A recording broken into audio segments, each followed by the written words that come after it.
Do you believe that anyone can be successful? It's an interesting question because, on the one hand, a part of us wants to say, yeah, if you can master your mindset, if you can work hard enough, anyone can be successful. But many of us also will look at outliers like Elon Musk or Steve Jobs or anyone who is extraordinary and say, okay, well, if that's what I have to be like in order to be successful, if that's what anyone has to be like in order to be successful, then no, not everyone can be successful. But here's the thing. We need to talk about some interesting science and some interesting statistics. We sort of intuitively know that as entrepreneurs, as business people, we're wired a little bit differently. We understand that we do things that make other people uncomfortable. And the statistic I've recently read is that about 10% of the population has different genes than the remaining 90% of the population. And those differences are directly attributed to successful entrepreneurs, to people who are the extraordinary. Now, does that mean that every one of us in that 10% is destined for success? And this is where mindset and inner work really come in. There are a lot of us who are aware that we're different. We have an inner drive, almost an innate, inherent obsession to become more, better, greater, more successful, to accomplish things that the average person might say, oh, that's really cool, and I'd like to have that, but there's no fucking way that I'm going to do what it takes to make that happen in my life. We know that drive is there. We can feel it. It is there and it doesn't go away.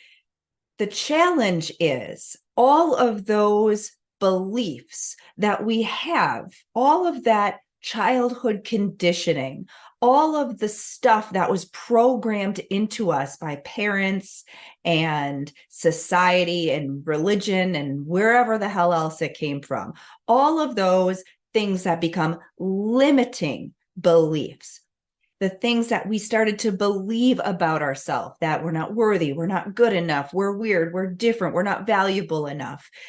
All of the crap that interferes with that drive.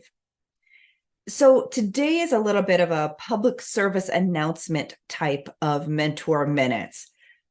You are that driven person, which means that you are wired for success.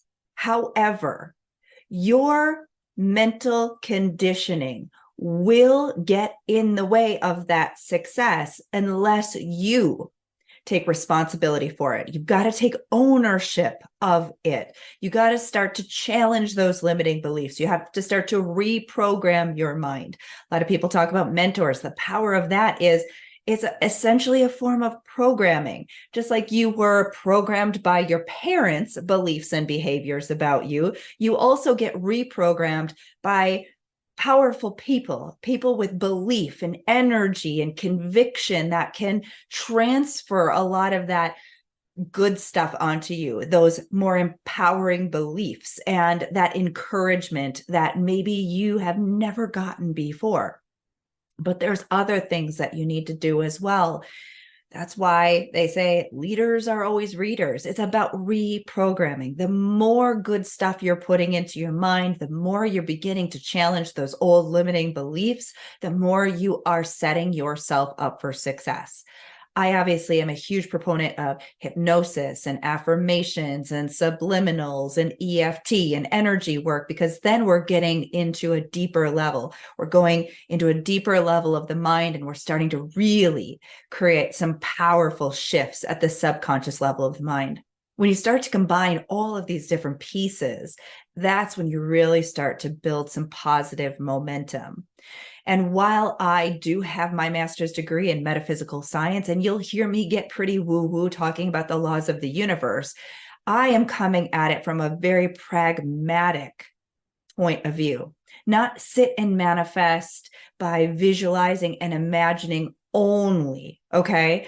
When we align our mind and our energy with our desires, we are compelled to take action. We are action-oriented beings, especially as this 10% who is wired differently. We want to be doing. We want our hands in the clay. We want to get dirty. We want to be the one that's making shit happen. We love that sense of accomplishment. We thrive on that. And while we may not necessarily be wired initially to feel that sense of accomplishment, we may always feel like we're reaching for more because it's never enough. We can, with that inner work, get to a place where we're starting to really embrace the accomplishment, love the life that we're creating for ourselves. And yeah, we're aware that we're always going to be reaching for more. We're always going to be expanding into greater. However, we feel more grounded in